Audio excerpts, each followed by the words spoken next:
Bonjour, je voudrais vous parler aujourd'hui des prix abusivement bas et de leurs sanctions.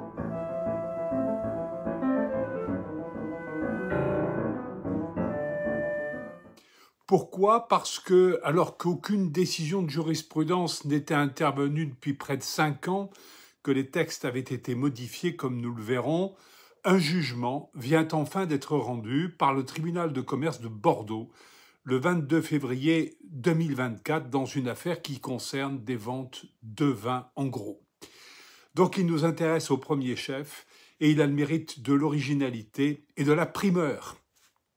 Alors cette affaire est intervenue dans un contexte un peu particulier qui explique peut-être d'ailleurs qu'une décision ait été enfin rendue, parce que des circonstances singulières se sont présentées. En effet, le demandeur a profité de ce qu'il avait pris sa retraite, vendu son exploitation et qu'il ne lui restait plus qu'à réaliser la vente de stocks dont il restait propriétaire pour engager une action après avoir cédé à des prix qu'il a estimés être abusivement bas.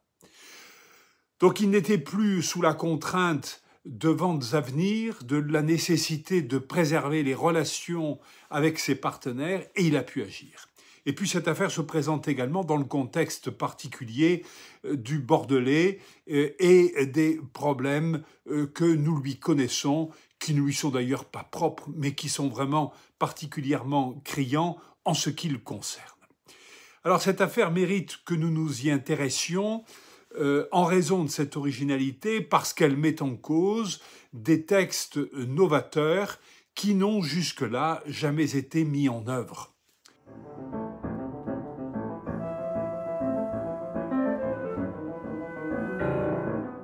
Ces textes, quels sont-ils? Eh bien, ils sont le fruit d'une réforme issue de la loi Egalim, qui a autorisé le gouvernement à procéder par ordonnance et à modifier l'article L442-7 du Code de commerce, dont il était considéré qu'il était trop restrictif en matière de sanctions de prix abusivement bas et qu'il ne permettait pas au monde agricole de s'en saisir et de s'en servir. Alors ce texte a été modifié dans les termes suivants: engage la responsabilité de son auteur et l'oblige à réparer le préjudice causé, le fait pour un acheteur de produits agricoles ou de denrées alimentaires, de faire pratiquer par son fournisseur un prix de cession abusivement bas. Ce texte a donc élargi la possibilité d'action uniquement sous la condition, pour tous les produits agricoles, de faire pratiquer un prix qui soit abusivement bas. Donc, qu'entend-on par faire pratiquer et qu'entend-on par prix abusivement bas? Je vous dois une précision qui est importante, c'est que nous sommes dans le domaine commercial, ce qui veut dire que ce texte et les sanctions qu'il prévoit ne sont pas applicables aux relations entre les coopérateurs et leurs coopératives. Par contre, elles le sont entre les coopératives et éventuellement ceux auxquels elles sont susceptibles d'acheter des vins ou d'en vendre. Donc venons-en aux deux questions principales. Qu'est-ce que l'on entend par faire pratiquer? Est-ce que ça veut dire une contrainte ou pas? Et qu'est-ce qu'on entend par prix abusivement bas?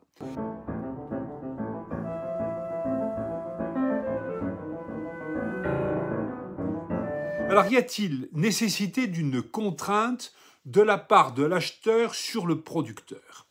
À la lecture du texte, les avis sont partagés. En général, la doctrine considère que non, mais il faut quand même se rendre à l'évidence que le texte ne se contente pas d'une vente à un prix abusivement bas, mais il parle d'une vente qui est intervenue par quelqu'un qui a fait pratiquer à son fournisseur un prix abusivement bas. Ce qui sous-entend donc qu'il y a contraint. Alors, singulièrement, dans notre hypothèse, dans celle, enfin, de ce jugement, ce premier jugement du tribunal de commerce de Bordeaux, le tribunal a biaisé. Il n'a pas cherché à répondre au débat qui intervient sur ce point, et il s'est contenté de constater que l'article L631-24 du Code rural et de la pêche maritime n'avait pas été respecté. Un texte qui, je vous le rappelle, est issu également de la loi Egalim, et qui instaure le processus de négociation et de conclusion du contrat en imposant qu'il y ait une proposition initiale du producteur agricole. Et le tribunal a dit, moi je constate que dans le cas présent, on ne me justifie pas qu'il y a une proposition du producteur agricole, de telle sorte que j'en déduis que le processus de négociation n'a pas été respecté, qu'il y a donc bien eu une violation de la loi, qu'il en est résulté que le vendeur n'a pas eu le choix et n'a pas été en mesure de négocier, que par voie de conséquence, il n'y a pas photo, il n'y a pas de discussion, et que donc, dès l'instant que le prix sera considéré que je le jugerai abusivement bas, je pourrai entrer en voie de sanction et ordonner la réparation du préjudice causé. Une remarque là-dessus, c'est que, sauf erreur, mais des commentaires l'ont déjà relevé, nous sommes dans un domaine qui a fait l'objet, depuis lors, du décret du 22 décembre 2022, entré en application au 1er janvier 2023, qui exclut le domaine viticole de ce processus d'obligation de contrat écrit et de négociation avec proposition de prix préalable, de telle sorte que si les ventes n'étaient pas intervenues en 2021 et 2022, comme ce fut le cas, mais en 2023, ce texte n'aurait pas été applicable et que dès lors le tribunal aurait dû se prononcer sur la question de savoir si la notion de faire pratiquer par le fournisseur un prix abusivement bas impliquait ou non une forme de contrainte et d'obligation imposée par le fournisseur, au fournisseur par l'acheteur.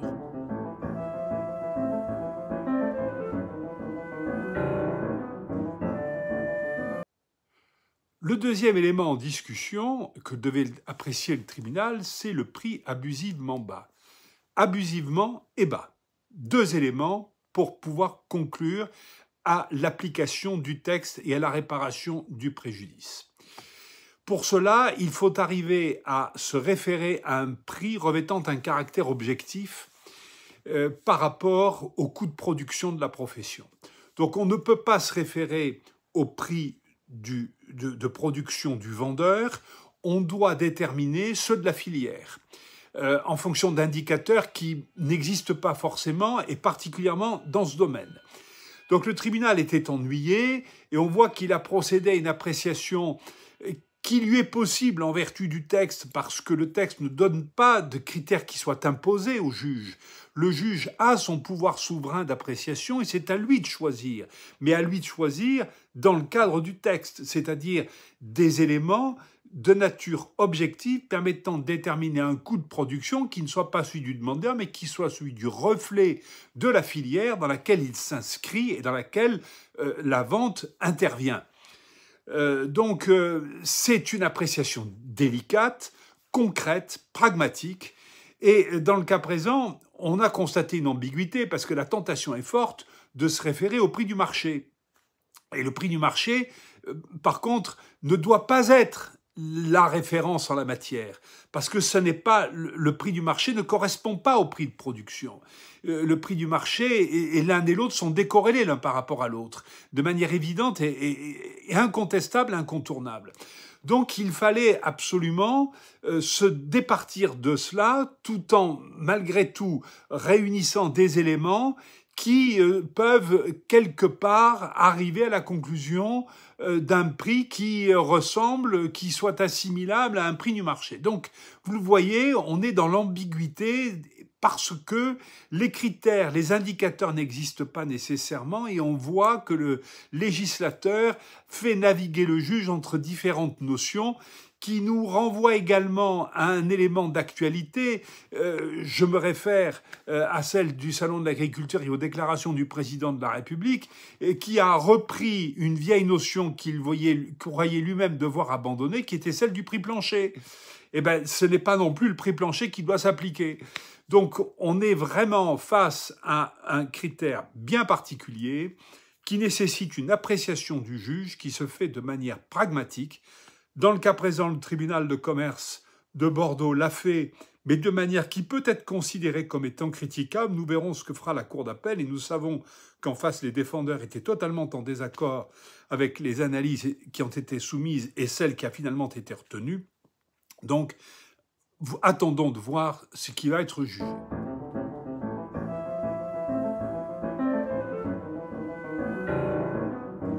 Pour conclure, je voudrais simplement attirer votre attention sur le fait que cette affaire est une affaire particulière en raison de son contexte pour les raisons que j'ai évoquées, mais que les textes permettent que ce soit éventuellement des associations de producteurs qui agissent, ce qui permettrait de libérer ces derniers de l'obligation de préserver leurs relations avec leurs acheteurs, leur permettrait de faire agir des organes objectifs indépendants qui soient dégagés de leurs contraintes à eux et leur permettent d'engager ce combat qui est un combat qui s'impose, puisque nous savons combien il est essentiel, qui est celui de ces prix abusivement bas et d'une défense qui nécessite pour les producteurs de devoir affronter des interlocuteurs auxquels ils sont obligés d'avoir affaire